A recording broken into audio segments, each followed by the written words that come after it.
Es gibt Zeiten, in denen ein Mensch lebt, ohne wirklich da zu sein. Er steht auf, arbeitet, reagiert, lacht vielleicht sogar. Doch etwas in ihm bleibt zurück. Man könnte sagen, er hat sich selbst aus den Augen verloren. Diese unsichtbare Distanz nennt man Dissoziation. Sie ist kein seltenes Phänomen, sondern fast ein Spiegel unserer Zeit. Einer Zeit, die lieber funktioniert als fühlt. Dissoziation beginnt meist in Momenten, in denen etwas zu viel war. Ein Verlust, eine Kränkung, eine Scham, ein innerer Widerspruch, den man nicht aushielt. Das Bewusstsein zieht sich zurück, um zu überleben. Am Anfang ist das klug, eine seelische Notbremse. Doch was Schutz war, wird gefährlich, wenn es bleibt. Denn jedes Mal, wenn man sich innerlich abwendet, verliert man ein Stück Wahrhaftigkeit. Man weiß, dass man abwesend ist. Man merkt, dass man lacht, ohne sich zu freuen. Dass man spricht, ohne zu meinen, was man sagt. Und trotzdem macht man weiter. Man nennt es Ruhe, Reife oder Gelassenheit. Doch in Wahrheit ist es Flucht. Die meisten spüren das. Sie wissen, dass sie nicht ehrlich sind, dass sie Rollen spielen, dass sie sich schützen, obwohl längst keine Bedrohung mehr besteht. Und genau dort beginnt die eigentliche Entfremdung. Nicht in der Unbewusstheit, sondern im bewussten Nicht-Sehen-Wollen. Denn Wahrheit ist nie beliebig. Es gibt nicht viele Wahrheiten, die sich gegenseitig aufheben. Es gibt nur eine, die in uns spürbar ist, wenn wir still werden. Sie ist das, was wir wissen, bevor wir es rechtfertigen. Wenn wir uns von ihr trennen, spüren wir das sofort. Durch Unruhe, Müdigkeit, Leere. Wir wissen, dass wir uns entfernen, aber wir betäuben diese Erkenntnis mit Ablenkung. So entsteht, was Michael Deppner den Verlust innerer Freiheit nennt. Der Moment, in dem der Mensch aufhört wahr zu sein, obwohl er es könnte. Dissoziation betrifft also nicht nur Gefühl und Denken, sondern auch das Gewissen. Denn das Gewissen ist die Stimme der Wahrheit im Menschen. Es sagt nicht, was bequem ist, sondern was echt ist. Wer sich von ihm trennt, lebt zwar weiter, aber nicht mehr in Freiheit. Er weiß, was er tut, doch er will es nicht wissen. Und dieser Wille, die Wahrheit nicht zu wissen, ist der Beginn eines stillen moralischen Verfalls.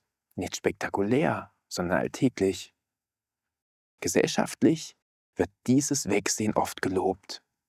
Wer distanziert bleibt, gilt als souverän. Wer nichts fühlt, als stark. Doch in Wirklichkeit ist es eine kollektive Form der Feigheit.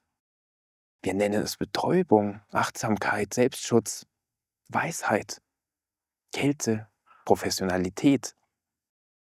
Dabei wissen wir alle, dass etwas fehlt. Wir wissen, dass ein Leben ohne Wahrheit kein Leben ist, sondern eine Inszenierung.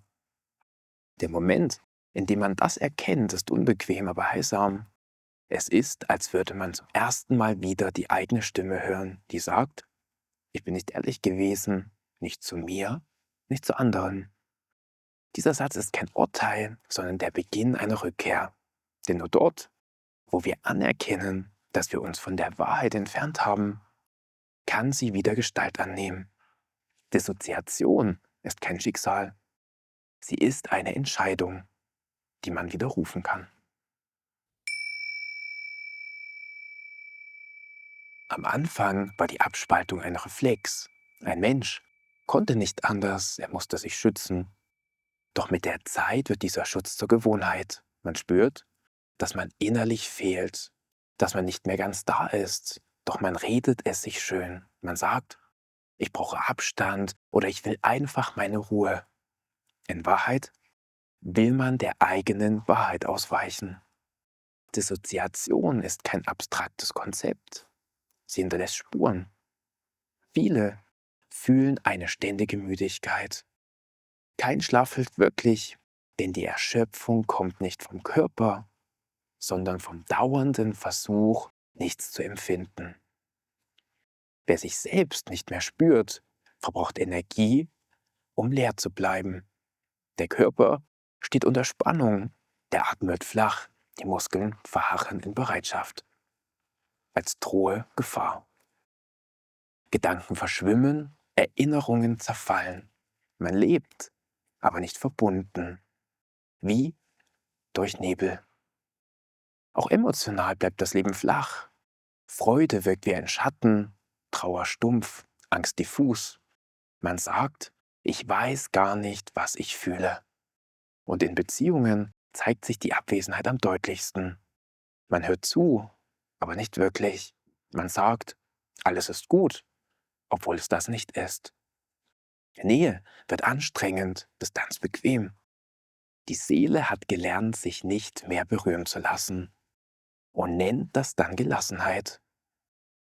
Doch unter dieser Oberfläche weiß man es besser.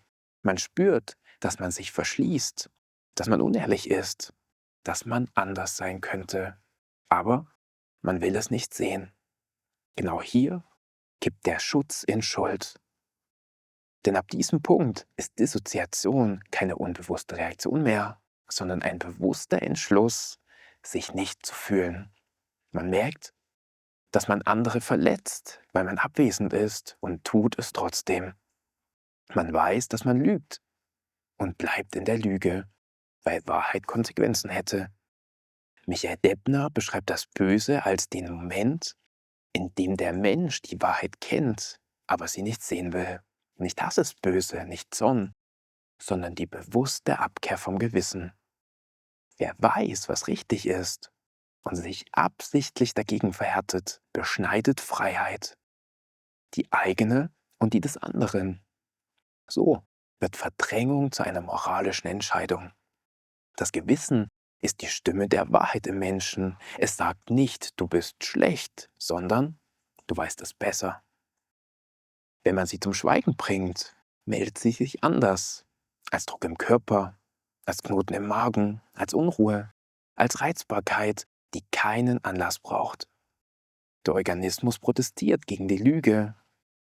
Doch viele deuten diese Signale als Stress, statt sie als das zu erkennen, was sie sind.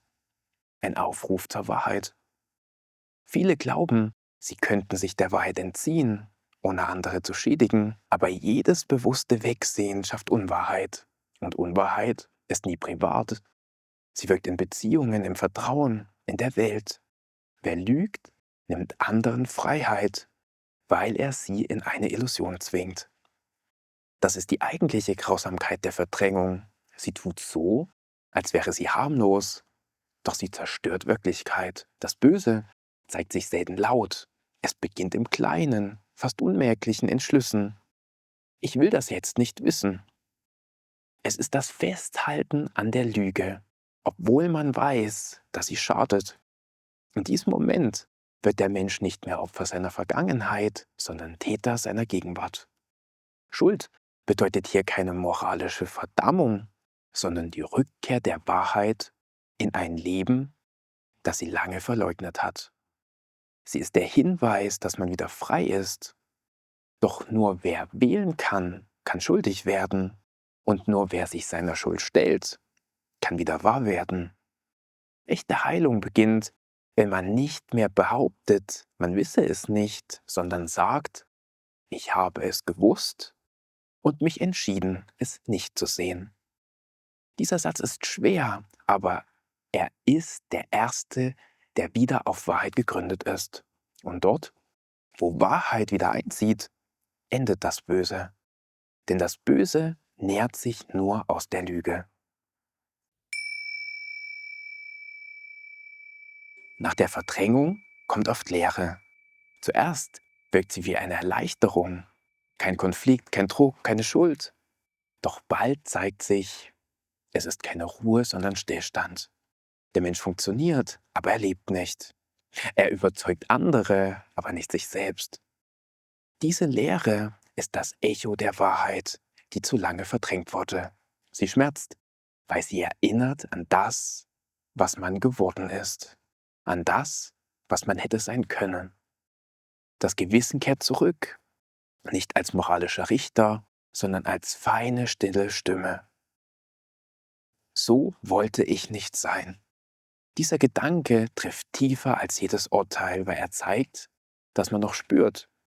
Er ist kein Beweis von Schwäche, sondern von seelischer Lebendigkeit. Das Gewissen meldet sich nur dort, wo noch Wahrheit möglich ist. Viele fliehen vor diesem Moment, weil sie glauben, Schuld bedeute, schlecht zu sein. Doch Schuld bedeutet, wieder Verantwortung übernehmen zu können. Sie zeigt, dass man frei ist. Denn nur wer wählen kann, kann schuldig werden. Und nur wer sich seiner Schuld stellt, kann sich verändern. In dieser Erkenntnis liegt der Beginn der Heilung. Der entscheidende Schritt ist einfach, aber schwer. Ich habe gewusst, dass es falsch war.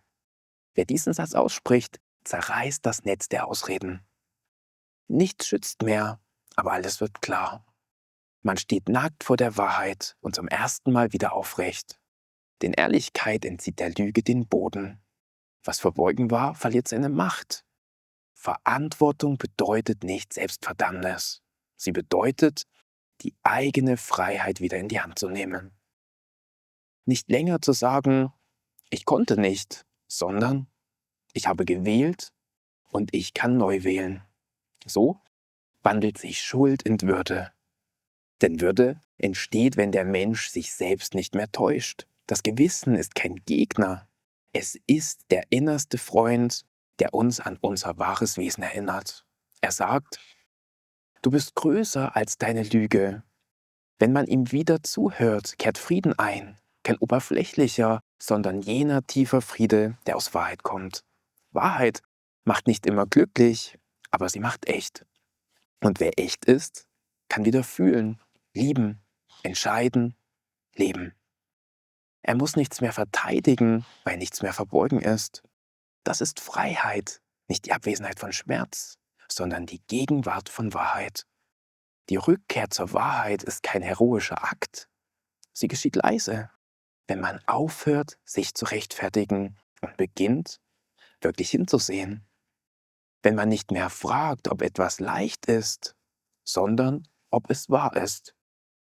Wenn man das Falsche loslässt, auch wenn es Sicherheit versprach, dann wird man wieder ganz und das Gewissen, das man einst verdrängte, wird zur inneren Kraft, die einen trägt.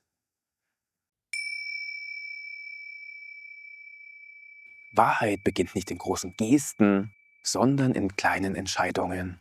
In der Art, wie man spricht, zuhört, handelt. Sie zeigt sich im Moment, in dem man spürt, dass man sich rechtfertigen will und stattdessen schweigt. Oder im Moment, in dem man eine Lüge auf der Zunge spürt und sie nicht ausspricht. Wahrheit ist kein Zustand, den man erreicht, sondern eine Haltung, die man immer wieder wählt. Im Alltag heißt das, sich selbst zuzuhören, zu merken, wann man redet, um zu vermeiden und wann man redet, um zu verbinden. Zu spüren, wann man Distanz sucht, weil man frei sein will und wann, weil man nicht fühlen will. Das ist der feine Unterschied zwischen Freiheit und Flucht. Wahrheit fordert Mut, weil sie Konsequenzen hat. Sie kann Beziehungen verändern, Freundschaften beenden, Karrieren in Frage stellen.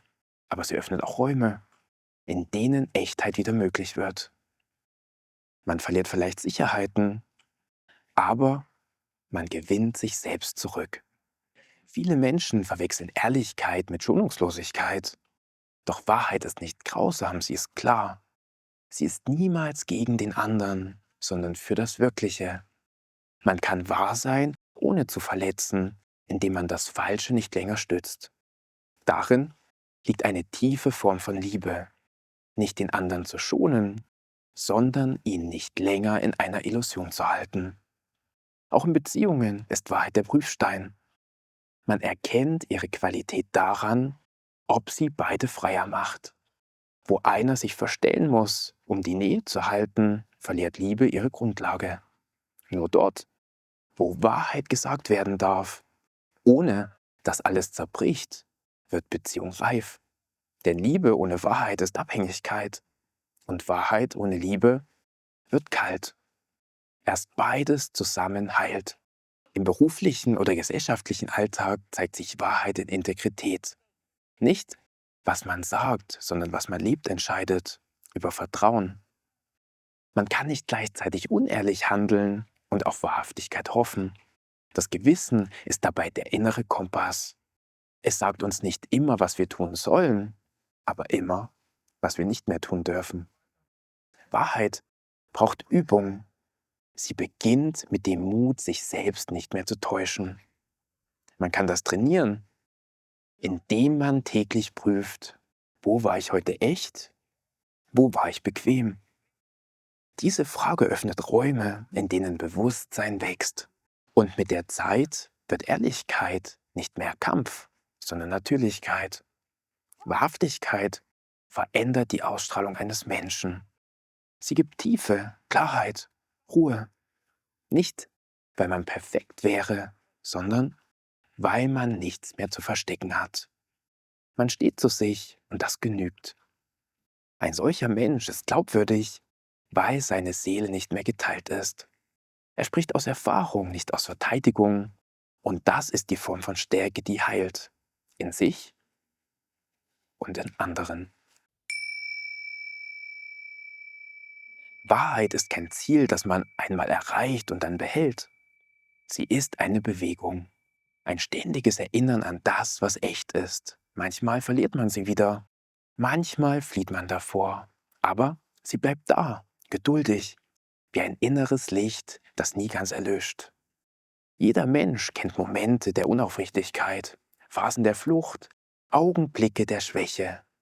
Das ist nicht das Ende, sondern Teil des Weges. Ganzheit bedeutet nicht, fehlerlos zu sein, sondern sich selbst wieder zusammenzusetzen.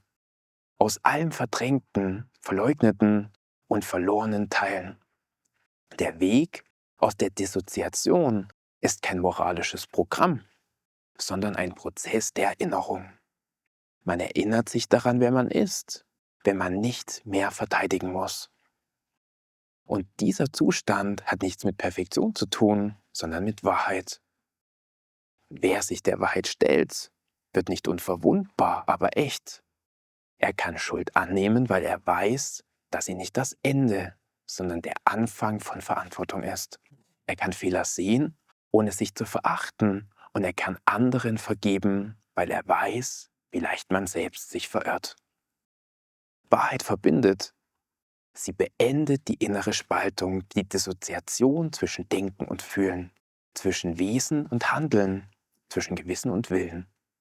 Wenn der Mensch wieder eins wird mit dem, was er weiß, entsteht ein tiefer Frieden. Nicht, weil alles gut ist, sondern weil nichts mehr getrennt ist. Das ist Ganzheit.